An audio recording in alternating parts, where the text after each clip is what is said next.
മാനസാന്തരത്തിന്റെ പടവുകൾ. ആരും സഹായമിൽ എല്ലാവരും പാരിൽ കണ്ടും കാണാതെയും പോകുന്നവൻ, എന്നാലെനിക്കൊരു സഹായകൻ വാനിലുണ്ടെന്നറിഞ്ഞ മാനസാന്തരത്തിന്റെ പടവുകൾ കടന്ന് ക്രിസ്തുവിൽ പുതുസൃഷ്ടികളായവരുടെ അനുഭവങ്ങളും സാക്ഷ്യങ്ങളും പങ്കുവയ്ക്കുന്ന മാനസാന്തരത്തിന്റെ പടവുകൾ പ്രോഗ്രാമിൽ നാം ഇന്ന് പരിചയപ്പെടുന്നത് തിരുവനന്തപുരം ജില്ലയിൽ നെയ്യാറ്റിൻകര, പെരുമ്പഴുതൂർ, മുട്ടയ്ക്കാട്, പുളിയങ്കണ്ടം സ്വദേശി സഞ്ചാര സുവിശേഷകൻ സി മധുവിൻ്റെ ജീവിതാനുഭവങ്ങളും സാക്ഷ്യങ്ങളുമാണ്. കഠിനമായ ജീവിത പരീക്ഷണങ്ങൾക്കും പ്രതികൂലങ്ങൾക്കും പ്രതിസന്ധികൾക്കും നടുവിൽ നിരന്തരമായ പ്രാർത്ഥനയിലൂടെ അത്യുന്നതനായ ദൈവത്തിൻ്റെ കരസ്പർശം തൊട്ടറിഞ്ഞ് ക്രിസ്തുവിൽ പുതുസൃഷ്ടിയായ സി മധു ഇന്ന് നിരവധിയായ സുവിശേഷീകരണ പ്രവർത്തനങ്ങളിൽ സജീവ സാന്നിധ്യമാണ്. എൻ്റെ പേര് പാസ്റ്റർ മധു എന്നാണ്. ഞാനൊരു കത്തോലിക്ക കുടുംബത്തിൽ ജനിച്ചു. മാർത്തോമയിൽ വളർന്നു. ഒരു വിശ്വാസിയ പെന്തക്കോസിൽ ജീവിക്കുവാൻ എൻ്റെ കർത്താവ് തന്ന കൃപയ്ക്കായി എത്ര നന്ദി പറഞ്ഞിട്ടും മതി വരുന്നില്ല. കാരണം ഞാൻ അനുഭവിച്ച വേദനകൾ, ഞാൻ അനുഭവിച്ച കഷ്ടതകൾ എത്ര ദൈവത്തെ സ്തുതിച്ചാലും എനിക്ക് മതി വരുന്നില്ല. എൻ്റെ യൗവന കാലത്ത് ഞാൻ ഒരുപാട് കഷ്ടതകൾ അനുഭവിച്ചു. അന്ന് കത്തോലിക്കയിലും മാർത്തോമയിലും ജീവിക്കുന്നുവെങ്കിൽ എനിക്ക് പൂർണ്ണമായി ആ കർത്താവിനെ കണ്ടുമുട്ടുവാൻ എനിക്ക് സാധിച്ചില്ല. എൻ്റെ ജീവിതത്തിൽ ഞാൻ അനുഭവിച്ച വേദനകൾ പലപ്പോഴും അതൊക്കെ പറഞ്ഞു തരാൻ വയ്യാത്ത ആ ജീവിതം എൻ്റെ ജീവിതത്തിൽ അനുഭവിച്ചത്. എൻ്റെ പഠനകാലത്തും അല്ലാത്ത സമയത്തും അന്ന് ദൈവത്തെ അറിയുവാൻ എനിക്ക് സാധിച്ചില്ല. ഞാൻ പഠിച്ച സമയത്ത് വളരെ ദൂരം 5 കിലോമീറ്റർ നടന്ന് ആഹാരമില്ലാതെയും വസ്ത്രമില്ലാതെയും നല്ല പാർപ്പിടമില്ലാതെയും കഴിഞ്ഞ നാളുകളിൽ നിന്നും എൻ്റെ കർത്താവ് ഇത്രത്തോളം എന്നെ ഉയർത്തിയ ആ ദൈവത്തെ ഞാൻ എത്ര നന്ദി പറഞ്ഞിട്ടും എനിക്ക് മതി വരുന്നില്ല. എൻ്റെ പഠനകാലങ്ങളിൽ ആഹാരമില്ലാതെ പലപ്പോഴും ഞാൻ വലഞ്ഞ ദിവസങ്ങളുണ്ടായിരുന്നു. അനേക ദിവസം പട്ടിണി കിടന്ന ദിവസങ്ങളുണ്ടായിരുന്നു. പക്ഷേ അന്നൊന്നും എൻ്റെ ദൈവത്തെ കണ്ടുമുട്ടുവാൻ എനിക്ക് സാധിച്ചില്ല. പലപ്പോഴും ഒട്ടിയ വയറുമായി പലപ്പോഴും കിടന്നുറങ്ങിയ ദിവസങ്ങളുണ്ടായിരുന്നു. ഞാനിങ്ങനെ ചിന്തിച്ചു, കർത്താവേ, എന്തിനാ ഞാൻ ഇങ്ങനെ ജീവിക്കുന്നത്? ഇതിനെക്കാട്ടി നല്ലതല്ലേ ഒരു മരണം? Praise the Lord. ആ മരണത്തിൻ്റെ താഴ്വരയിലേക്ക് എന്നെ നടന്നു നീങ്ങിയ അവസരത്തിൽ ഒരു ദിവസം എനിക്ക് മരിക്കണം എന്ന് ഞാൻ തീരുമാനിച്ചിരുന്ന അവസ്ഥയിൽ എനിക്ക് സുസൈഡ് ചെയ്യണം. കാരണം എന്തെന്നറിയാമോ? എനിക്ക് വയറ് നിറച്ചു ഭക്ഷണം കഴിക്കുവാനില്ല.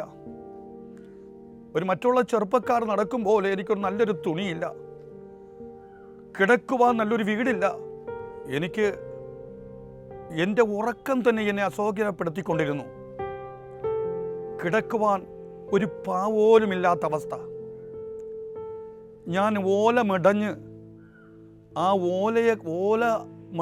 ഓലയിൽ കിടന്നുറങ്ങിയ ദിവസങ്ങളുണ്ടായിരുന്നു എൻ്റെ ജീവിതത്തിൽ. പക്ഷേ ഞാൻ തീരുമാനിച്ചു, എനിക്കിനി മരിച്ചാൽ മതി.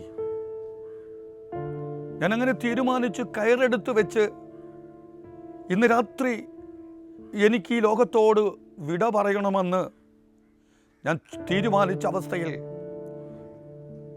എൻ്റെ വീട് ഒരു ചെറിയ വീടാ, ചാണകം മെഴുകിയ വീടാ. ഞാൻ കിടക്കുമ്പോൾ മേളിലോട്ട് നോക്കിയാൽ ആകാശം കാണാം, താഴെ നോക്കിയാൽ എനിക്കൊരെത്തും പിടിയും കിട്ടുന്നില്ല. പക്ഷേ ഇന്ന് എനിക്ക് മരിക്കണമെന്ന് എൻ്റെ അപ്പൻ എൻ്റെ അടുത്ത് കടന്നുറങ്ങിയ. അന്ന് എൻ്റെ അമ്മയും എൻ്റെ ഇളയ പെങ്ങളും എൻ്റെ സഹോദരനും അവരൊരു റൂമിൽ കിടക്കുക. ഒരു റൂം മാത്രമേ ഉള്ളൂ. അപ്പൻ ഉറങ്ങിയതിന് ശേഷം എനിക്ക് മരിക്കണമെന്ന തീരുമാനത്തോടു കൂടി ഞാൻ കിടന്നു. ഞാൻ എൻ്റെ രണ്ട് കണ്ണിൽ കൂടി കണ്ണുനീരിന്ന് ധാരധാരായി ഒഴുകുന്നു. ഞാൻ ഇനി എന്തിനാ ജീവിക്കുന്നത്? എൻ്റെ സമയം ഇനി ഏറ്റവും അടുത്തുകൊണ്ടിരിക്കുക.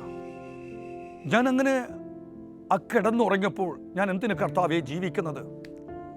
എപ്പോഴോ എൻ്റെ കണ്ണൊന്ന് അടഞ്ഞു. ആ സമയത്ത് ഞാൻ കിടക്കുന്ന ആ ഓല മിടഞ്ഞ് ആ പായിൽ ഒരു അദൃശ്യമായ കരം ഇങ്ങനെ എൻ്റെ അടുത്ത് വരുവാനിടയായി. നാല് ചുറ്റും ഞാൻ അതുപോലത്തെ ഒരു ലൈറ്റ് ഞാൻ കാണുവാനിടയായില്ല. പക്ഷേ ഒരു ശബ്ദം എൻ്റെ ചെവിയിൽ കേട്ടു. ഞാൻ പറഞ്ഞു, കർത്താവേ, എനിക്ക് മരിക്കണം. ഞാൻ എന്തിനു ജീവിക്കുന്നത്? അവൻ വചനം ഒരുത്തൻ ക്രിസ്തുവിലായ അവൻ പുതിയ സൃഷ്ടി, പഴയതെല്ലാം കഴിഞ്ഞുപോയി. ഞാനങ്ങനെ ദൈവത്തോട് പറഞ്ഞു, എനിക്കൊരു ജോലിയില്ല. എൻ്റെ കൂടെ ഉള്ളവരെല്ലാം നല്ല സുഖമഴമായി ജീവിക്കുന്നുണ്ട്. പക്ഷേ ഞാൻ പട്ടിണിയും എനിക്ക് പരിവട്ടമായി ഞാൻ കഴിയുന്നു. എനിക്ക് നല്ലൊരു തുണിയില്ല ഉടുക്കുവാൻ. ഞാൻ ഇന്ന് ഒട്ടിയ വയറാ കടന്നുറങ്ങുക. എൻ്റെ ദൈവത്തിൻ്റെ ശബ്ദം കേൾക്കുവാനിടയായി. നിന്നെ സൃഷ്ടിക്കുവാൻ കഴിവുണ്ടെങ്കിൽ നിന്നെ പരിപാലിക്കുവാനും എനിക്ക് കഴിവുണ്ട് എന്നൊരു ശബ്ദം എൻ്റെ ചെവിയിൽ കേൾക്കുവാനിടയായി.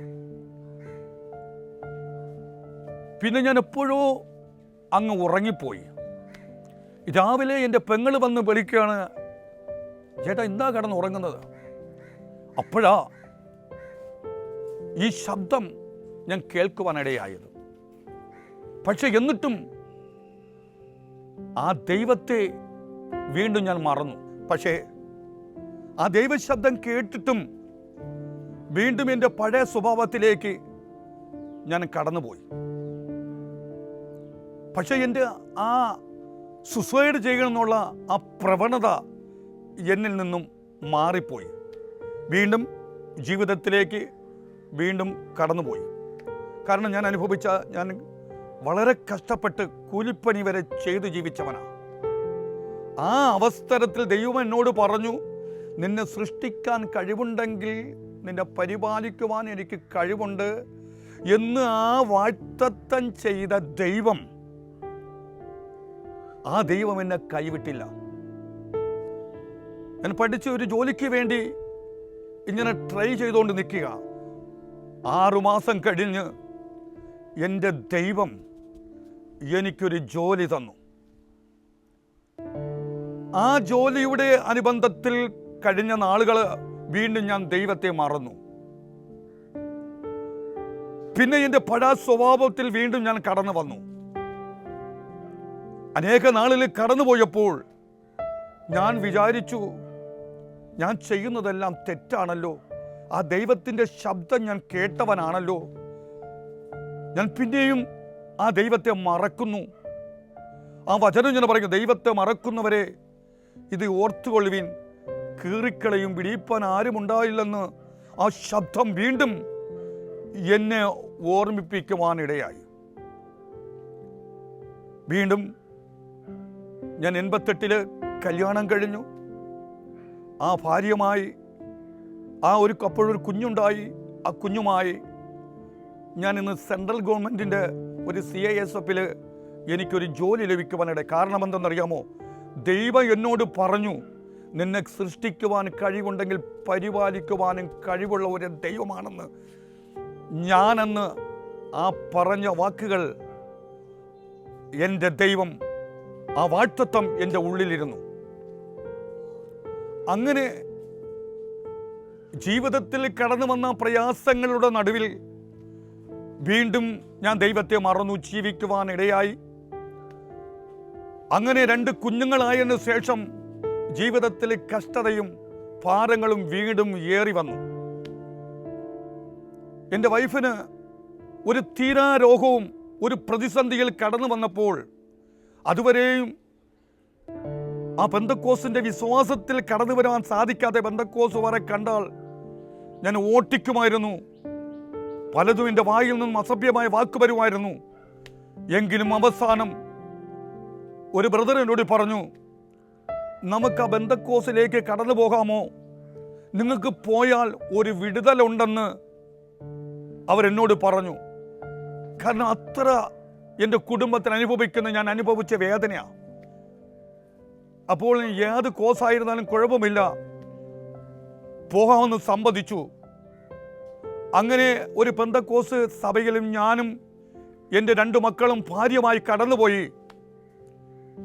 ഞാൻ ആ സഭയിൽ ഒരു പാവപ്പെട്ട എളിയൊരു സഭയിൽ കടന്നുപോയി. എനിക്ക് ആ ദൈവദാസനെ അറിയത്തില്ല, അവിടെയുള്ളവരാരും അറിയത്തില്ല.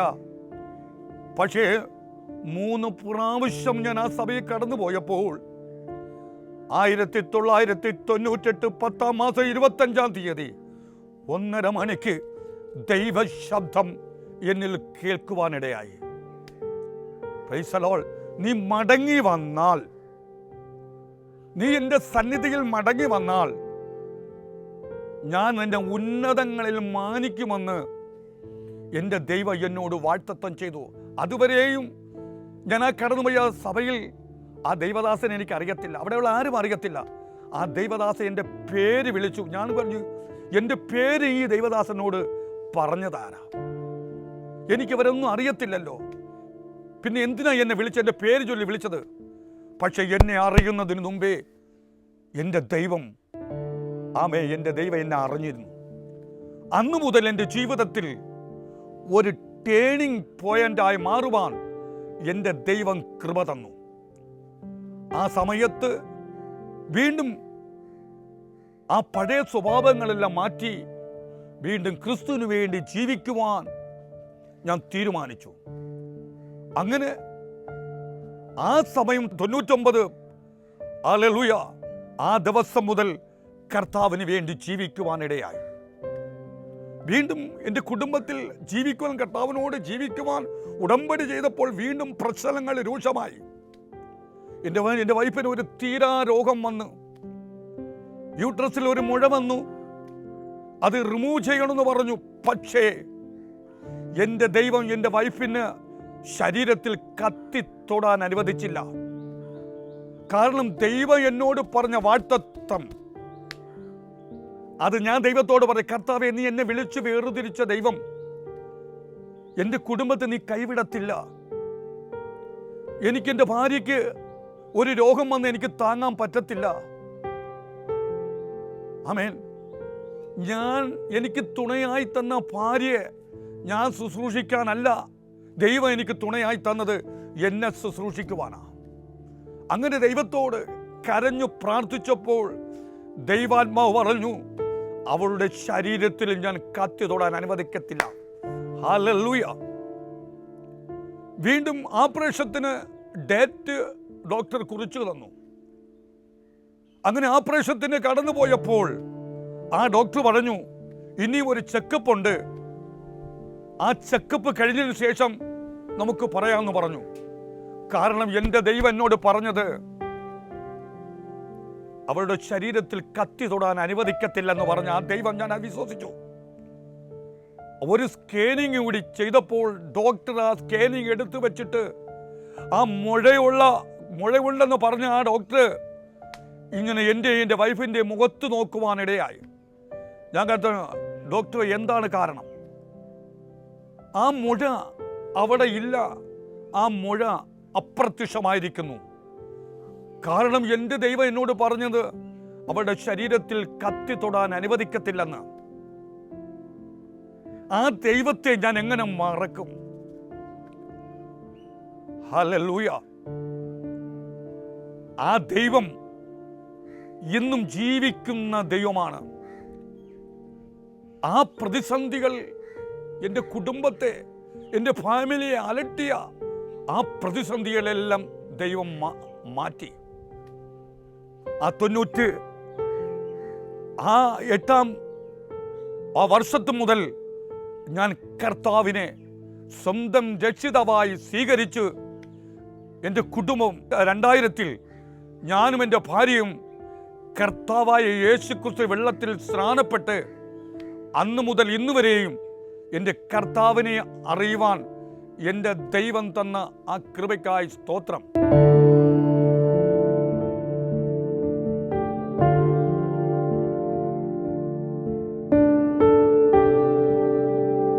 തെരുവോരങ്ങളിൽ പരസ്യയോഗങ്ങൾക്ക് നേതൃത്വം നൽകിയും സഞ്ചാര സുവിശേഷകനായും തൻ്റെ വിളിയും തിരഞ്ഞെടുപ്പും എന്തെന്ന് മനസ്സിലാക്കി ജീവിതം ക്രിസ്തുവിനു വേണ്ടി സമർപ്പിച്ച് സി മധു 1998 മുതൽ പരസ്യ ശുശ്രൂഷകനായും സഞ്ചാര സുവിശേഷകനായും നിരവധി സുവിശേഷീകരണ പ്രവർത്തനങ്ങൾക്ക് നേതൃത്വം നൽകി ജീവിതം തുടരുകയാണ്.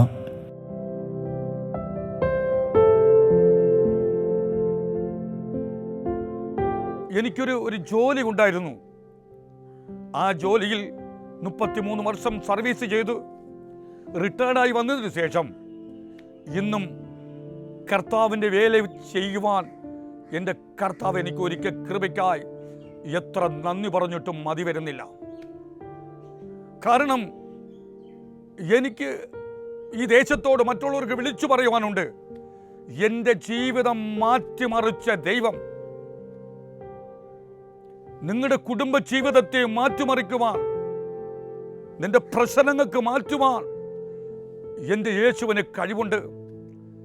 അന്ന് ആരുമില്ലായിരുന്നു സഹായിക്കുവാൻ, ഇച്ചിരി ആഹാരം തരുവാനോ ഒരു വസ്ത്രം തരുവാനോ ഇത്ര ആശ്വാസം തരുവാൻ ആരുമില്ലായിരുന്നു.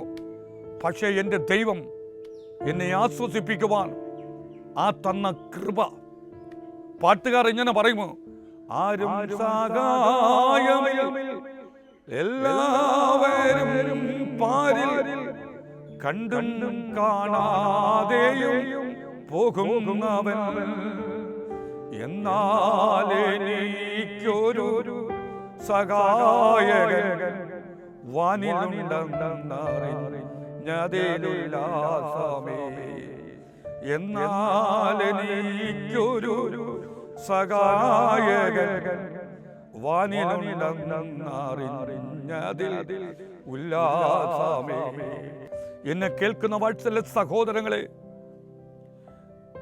ആരും സഹായമില്ലെങ്കിലും നിന്നെ ബന്ധുക്കളും ചാർച്ചക്കാരും നിന്നെ കണ്ടിട്ടും കാണാതെ പോയാലും നിന്നെ കാണുന്ന ഒരു കണ്ണുണ്ട് സ്വർഗത്തിൽ. അവൻ നിന്നെ കൈവിടത്തില്ല. കാരണം എന്നോട് പറഞ്ഞ ദൈവം നിന്നെ സൃഷ്ടിക്കുവാൻ കഴിവുണ്ടെങ്കിൽ നിന്നെ പരിപാലിക്കാനും കഴിവുള്ള ഒരു ദൈവമാണെന്ന് എന്നോട് വാഴ്ത്തത്തം ചെയ്ത നല്ല ദൈവം, ഇന്നും എന്നെ ജീവിപ്പിക്കുന്ന ആ ദൈവം, ഞാൻ എങ്ങനെ ആ ദൈവത്തെ മറക്കും? ഇന്നൊരു കർത്താവിൻ്റെ ദാസനായി അനേക ദേശത്ത് കടന്നുപോയി കർത്താവിൻ്റെ ഒരു സാക്ഷിയായി നിൽക്കുവാൻ എൻ്റെ കർത്താവ് എനിക്ക് തരുന്ന കൃപയ്ക്കായി ദൈവത്തെ എത്ര നന്ദി പറഞ്ഞിട്ടും മതി വരുന്നില്ല. കാരണം ഇന്നും ഞാൻ ഈ ക്യാമറയ്ക്ക് മുൻപിൽ വരുവാൻ കാരണം, ഞാൻ ഇന്നൊരു പരസ്യയോഗം കഴിഞ്ഞിട്ടാണ് ഞാനിവിടെ കർത്താവിന് ഇന്ന് തെരുവോരങ്ങളിൽ നിന്ന് പ്രസംഗിക്കുവാൻ. ഒരു കാലത്ത് ഈ തെരുവോരങ്ങളിൽ നിന്ന് പ്രസംഗിക്കുന്ന ദൈവദാസന്മാരെ ഉപദ്രവിച്ചിട്ടുണ്ട്, ചീത്ത വിളിച്ചിട്ടുണ്ട്, അവരെ അടിക്കാൻ വരെ പോയിട്ടുണ്ട്. ആ അവസ്ഥയിൽ നിന്ന് എന്നെ മാറ്റി എൻ്റെ ദൈവം ഇന്ന് തെരുവോരങ്ങളിൽ നിന്ന് പ്രസംഗിക്കുവാൻ, അനേക മക്കളോട് വിളിച്ചു പറയുവാൻ, എന്നെ രക്ഷിച്ച ദൈവം, എന്നെ വിടുവിച്ച ദൈവം, എൻ്റെ കുടുംബത്തിൻ്റെ രോഗത്തെ മാറ്റിയ ദൈവം, എൻ്റെ തലമുറകളെ മാറ്റിമറിക്കുവാൻ തന്ന ദൈവം, നിന്റെയും നിന്റെ കുടുംബത്തെയും നിന്റെ തലമുറകളെ മാറ്റുവാൻ എൻ്റെ ദൈവത്തിന് കഴിവുണ്ടെന്ന് എനിക്ക് വിളിച്ചു പറയുവാൻ ആ ദൈവം തരുന്ന കൃപയാ. ഞാൻ ഒന്നുമില്ലായിലായിരുന്നു. ഞാൻ നിങ്ങളോട് ആദ്യമേ സാക്ഷ്യം പറഞ്ഞു. കിടക്കുവാൻ ഇടമില്ലാതെ ഓലക്കീറിൽ കിടന്ന എന്നെ ഇന്ന് സകലതും തന്ന് നല്ല ഭവനം തന്നു, കിടക്കുവാൻ നല്ല കട്ടില് തന്നു. ഹല്ലേലൂയ. ദൈവം എല്ലാം തന്ന ആ ദൈവം എനിക്ക് എൻ്റെ സാക്ഷ്യം എനിക്ക് പറയുവാനുണ്ട്. നിങ്ങൾക്കും നിങ്ങളുടെ കുടുംബ ജീവിതത്തെ മാറ്റിമറിക്കുവാൻ എൻ്റെ ദൈവത്തിന് കഴിവുണ്ട്. ആമേൻ. ആ ദൈവത്തെ നിങ്ങൾ ഒരിക്കലും മറക്കരുതേ. ആ ദൈവം നിന്നെ വിടുവിക്കുവാൻ ശക്തനാണ്. ആമേൻ. രോഗം കൊണ്ട് തകർത്ത് കളയുമെന്ന് പിശാച് വെല്ലുവിളിച്ചപ്പോൾ അവിടെ നിന്നും എൻ്റെ ദൈവം എൻ്റെ കുടുംബത്തെ, ആ രോഗത്തെ മാറ്റുവാൻ എൻ്റെ ദൈവം തന്ന കൃപയ്ക്കായി ദൈവത്തെ സ്തുതിക്കുന്നു. വചനം പറയും, ഞാൻ നിന്റെ സകല രോഗങ്ങളെയും സൗഖ്യമാക്കുന്ന ദൈവം. Praise the Lord. വചനം അധ്വാനിക്കുന്നവരും ഭാരം ചുമക്കുന്നവരായുള്ളവരെ, നിങ്ങളെല്ലാവരും എൻ്റെ അടുക്കിലേക്ക് വരുവീൻ, ഞാൻ നിന്നെ ആശ്വസിപ്പിക്കുവാൻ. നിന്നെ ആശ്വസിപ്പിക്കാന്ന് പറഞ്ഞ ദൈവം, ഞാൻ കഷ്ടപ്പെട്ട നാളുകളിൽ എന്നെ ആശ്വസിപ്പിക്കുവാൻ കർത്താവിൻ്റെ ഉള്ളം കരയിൽ എന്നെ വകച്ചുകൊണ്ട് എന്നെ ഇന്നും നടത്തിക്കൊണ്ടു പോകുന്ന ആ ദൈവത്തെ, എനിക്ക് ദൈവത്തെ എത്ര നന്ദി പറഞ്ഞിട്ടും എനിക്ക് മതി വരുന്നില്ല.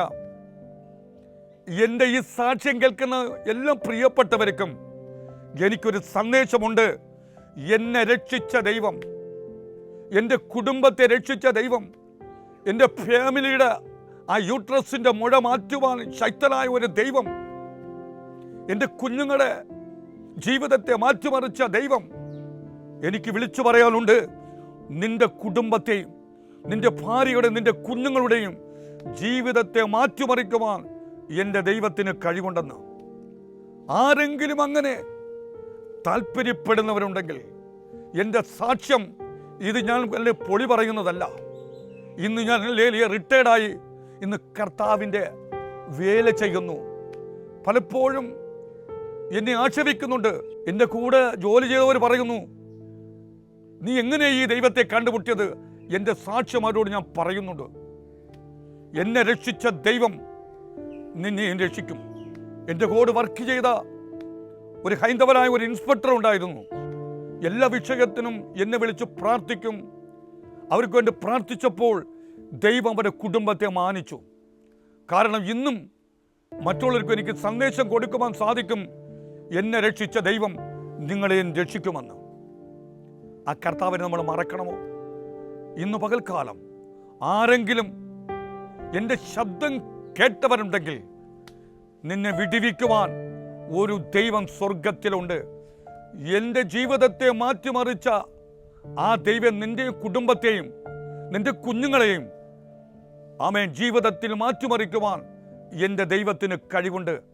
ആരെങ്കിലും അങ്ങനെ അതിന് തയ്യാറാണോ? ആമേ, ആ തയ്യാറായാൽ ആ യോശ ഒരു വാക്ക് പറഞ്ഞു, ആരും ദൈവത്തെ ആരാധിച്ചില്ലേ, ഞാനും എൻ്റെ ഭവനമോ ഞങ്ങൾ യഹോവയെ സേവിക്കും. ഇന്ന് ഞാനും എൻ്റെ കുടുംബവും യഹോവയെ സേവിച്ചുകൊണ്ട് മുന്നോട്ട് ഓടുവാൻ കർത്താവ് തരുന്ന ആ കൃപയ്ക്കായി ദൈവത്തെ എത്ര നന്ദി പറഞ്ഞിട്ടും എനിക്ക് മതി വരുന്നില്ല. ആ ദൈവത്തെ നമ്മൾ കൈവിടണമോ? ഒന്നുമില്ലായ്മയിൽ മരിക്കുവാൻ തീരുമാനിച്ച ആ നാളുകളിൽ നിന്നും എൻ്റെ ദൈവം അനേക മക്കളുടെ മുമ്പേ അനേക ഒരു സാക്ഷിയായി തീരുവാൻ എൻ്റെ കർത്താവ് തന്ന കൃപയ്ക്കായി എനിക്ക് ദൈവത്തെ എത്ര നന്ദി പറഞ്ഞിട്ടും മതി വരുന്നില്ല. അതുകൊണ്ട് എൻ്റെ സാക്ഷ്യം നിങ്ങളുടെ മുമ്പേ എനിക്ക് പറയുവാനിടയാവുന്നു. എനിക്കൊരു നാണക്കേടുമില്ല. ഞാൻ അനുഭവിച്ച വേദന, എല്ലാ ജോലിയും ചെയ്തു, ഇൻക്ലൂഡിങ് കൂലിപ്പണി വരെ ചെയ്തിട്ടാ ഞാൻ ഇന്ന് ഈ സർവീസിൽ കയറിയതും. 33 വർഷം സർവീസ് ചെയ്തു. ഇന്ന് റിട്ടയർഡായി കർത്താവിനെ സേവിക്കുവാൻ എൻ്റെ കർത്താവ് എനിക്ക് തന്ന കൃപ. എല്ലാവരും പറഞ്ഞു, നിനക്ക് മാന്യമായ ഒരു ആ ശമ്പളം കിട്ടുന്നുണ്ട്, ആ പെൻഷൻ കിട്ടുന്നുണ്ട്, പിന്നെ നീ എന്തിനാ ഇതിന് പോകുന്നത്? ഞാൻ പറഞ്ഞ, എനിക്ക് ഈ ജോലി തന്നതും ദൈവമാ. ആ ദൈവത്തെ എനിക്കൊരിക്കലും മറക്കാൻ പറ്റത്തില്ല. ആ ദൈവത്തെ ഒരു സാക്ഷിയായി എന്നെ ജീവിപ്പിക്കുവാൻ എൻ്റെ കർത്താവ് എനിക്ക് തന്ന കൃപയാ. എത്ര പേര് ആ ദൈവത്തെ ഏറ്റുപറയുവാൻ ആഗ്രഹിക്കുന്നു? ദൈവം എൻ്റെ ജീവിതത്തിലും എനിക്ക് ഈ കേട്ട സാക്ഷ്യം എനിക്കും ഈ ജീവിതത്തിൽ കടന്നു വരണം. നമ്മൾ ഈ ലോകത്തിൽ ജീവിക്കുന്നത് 70 ഏറെയായാൽ 80, പിന്നെ കഷ്ടതയും പ്രയാസമാണ്. ആ വെളിപ്പാട് പുസ്തകം 20-ാം അധ്യായം അതിൻ്റെ 11-ാം വാക്യം മൂലം വായിക്കുമ്പോൾ, ഇതോ ഒരു വെള്ള സിംഹാസനവും അതിലൊരുത്തി ഇരിക്കുന്നതും കണ്ടു. അവൻ്റെ മുമ്പിൽ ആകാശവും ഭൂമിയും മാറിപ്പോയി, പിന്നെ അത് കണ്ടില്ല. പക്ഷെ അവിടെ 2 പുസ്തകം, ഒന്ന് ജീവന്റെ പുസ്തകവും ഒന്ന് അല്ലാത്ത പുസ്തകവും കണ്ടു. ഞാനിങ്ങനെ ഈ വചനം വായിച്ചു പ്രാർത്ഥിച്ചു കൊണ്ടിരുന്നപ്പോൾ എൻ്റെ ദൈവം എന്നോട് പറഞ്ഞു, മകനെ, നിന്റെ പേരും ആ ജീവപുസ്തകത്തിൽ എഴുതിയിരിക്കുന്നു. ഹല്ലേലൂയ. ഇന്ന് എന്നെ കേൾക്കുന്ന വത്സല സഹോദരങ്ങളെ, നീ ഇവിടെ എങ്ങനെ ജീവിച്ചെന്നല്ല, പക്ഷേ ആ ജീവന്റെ പുസ്തകത്തിലും എൻ്റെ പേരും കാണണമെന്ന് എത്ര പേര് ആഗ്രഹിക്കുന്നുണ്ട്. ഇന്ന് പകൽക്കാലം ആ ദൈവത്തെ കണ്ടുമുട്ടുവാൻ നിന്റെ ജീവിതത്തിൽ ഒരു ടേണിംഗ് പോയിന്റായി മാറട്ടെ. കർത്താവായ യേശുക്രിസ്തുവിനെ വാഗൊണ്ട്, ഹൃദയം കൊണ്ട് വിശ്വസിച്ച്, വാഗൊണ്ട് ഏറ്റുപറഞ്ഞു സ്നാനപ്പെട്ട് കർത്താവിനോട് നിന്നാൽ എന്നെ രക്ഷിച്ച ദൈവം, എന്നെ ഇത്രത്തോളം കൊണ്ടുവന്ന ദൈവം നിന്റെ കുടുംബത്തെയും അവൻ മാനിക്കുവാൻ കർത്താവ് ഇടവരട്ടെ എന്ന് പ്രാർത്ഥിച്ചുകൊണ്ട് എൻ്റെ വാക്കുകൾ ഇവിടെ വിരാമം കുറിക്കുന്നു. ദൈവം നമ്മളെ ഏവരെയും അനുഗ്രഹിക്കുമാറാകട്ടെ.